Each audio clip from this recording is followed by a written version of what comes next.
Good evening, wrestling fans, and welcome to another edition of Wrestle Talk Show, the wrestling insider review show where you, the fan, get to hear what's wrong with wrestling. Everything and anything pro wrestling, we discuss it, news, bits, rumors, your topics, your emails, and let's go right into that. Not much to report. Ratings are delayed because of the holiday weekend, or the holiday itself, rather, not the holiday weekend. But the King of the Ring 8-man qualifiers for next Monday's Raw in Philadelphia at the Wells Fargo Center have been set.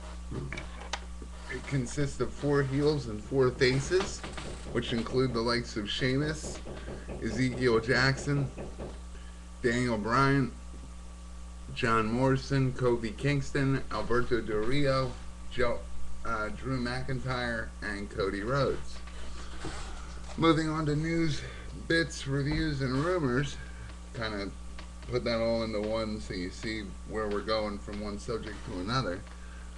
Impact was just another show. I'm not even going to cover it because none of it really made sense. It was more of just a way of explaining why Dixie Carter was back.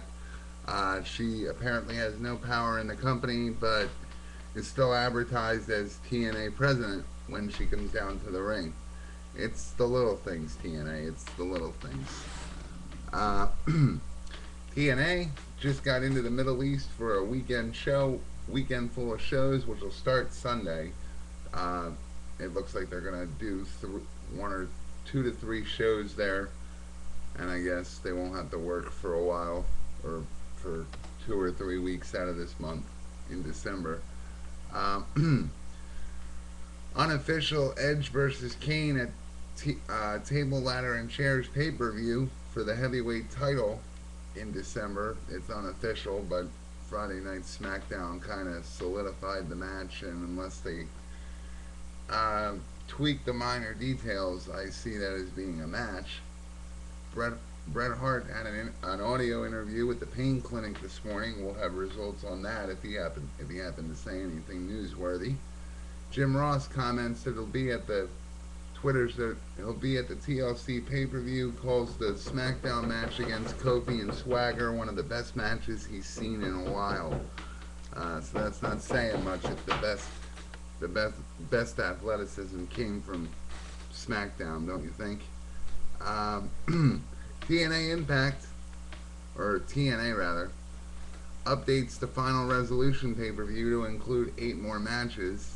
The list is as follows: Jeff Hardy versus Matt Morgan for the TNA World Heavyweight title, Motor City Machine Guns versus Generation Me for the tag titles, Robbie E versus Jay Lethal for the X Division title with Cookie suspended above the ring during the match. Somebody please tell me the point in that. Jeff Jarrett versus Samoa Joe in a submission match. Old Head versus the newcomer. Jeff Jarrett, the founder of TNA. Who do you think TNA is going to have win that match? I bet you it's not Joe. Could be wrong though, but not that it'll make any sense because they've had him. They were pushing him along with. This falls with the AJ Styles argument. They were pushing Joe along with AJ, and then they started pushing AJ in different directions and forgot about Joe. So for me to say that, I don't feel is out of line because there have been several times where they could have pushed Samoa Joe. Samoa Joe could be so much further than he is right now, but they choose not to. Why is a mystery. But the veteran versus the future of wrestling, haven't we done that enough already? What's there left to prove? Continuing on, Abyss versus the Pope in a casket match, Rob Van Dam versus Rhino in a First Blood match, Beer Money versus Inc. to determine the #1 contender for the tag titles, and Mickey James versus Tara in a Falls Count Anywhere match.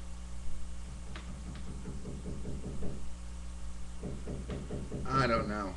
None of this seems to be adding up through the month. How are you expected to spend $40 on something that doesn't make sense and something that you can catch recapped on Impact or something? I wouldn't.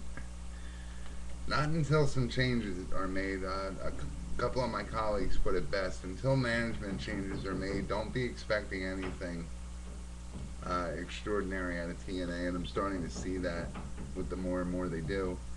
Kevin Nash elaborates on last weekend's Twitter comments where he griped about The Miz winning the title. Commented that he doesn't even know The Miz. He just made the comment to and doesn't have an opinion of him. He just made the comment to get the see who would react to it, basically.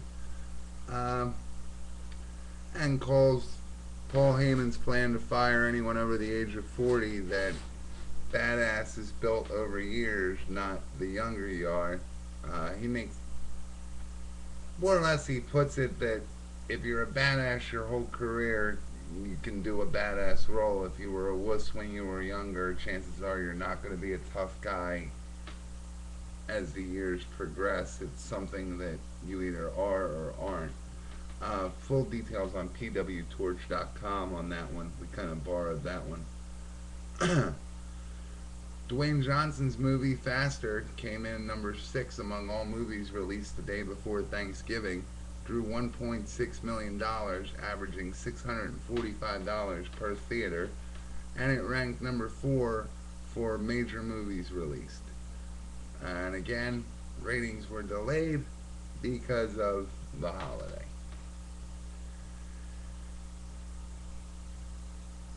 What do you... here's my question to the fans, and we're not going to get into a segment because I think this will kind of segue into a segment. Are you going to buy Final Resolution? Do you think that the card merits spending money, especially when another WWE production is just around the corner? Not saying you're going to buy either or, because chances are MMA is just around the corner too, but out of the two, what do you see as a more promising card? Like I said, I'm a little hesitant with TNA because TNA will be the way it is until Eric Bischoff, Vince Russo. Until Eric Bischoff and Vince Russo are removed, your product's not going to change. You can't even blame Hulk Hogan for this. Hulk Hogan just took a formal title for a paid job. He gets to have input on the creative process, but it's finalized by Russo and Bischoff. So Russo and Bischoff are essentially the reason why your product sucks so bad. But my question to the fans, will you buy this pay-per-view based on the card outlined, or will you spend it somewhere else? We want to know what you think. You can post your responses on WrestleTalkShow.webs.com or on our Facebook page, facebook.com/CWE Company. While you're on the site, you can check out the interactive forum, check out the support the show links, watch this video and many other videos in our video archive from all the way up to when we started. Watch all 60-some videos in the comfort of wherever you're at. Until next time, ladies and gentlemen, we'll be here for Monday Night Raw, and anything that might happen in pro wrestling we'll cover Monday night. And until Monday night, have a great evening. Hope you enjoyed the show.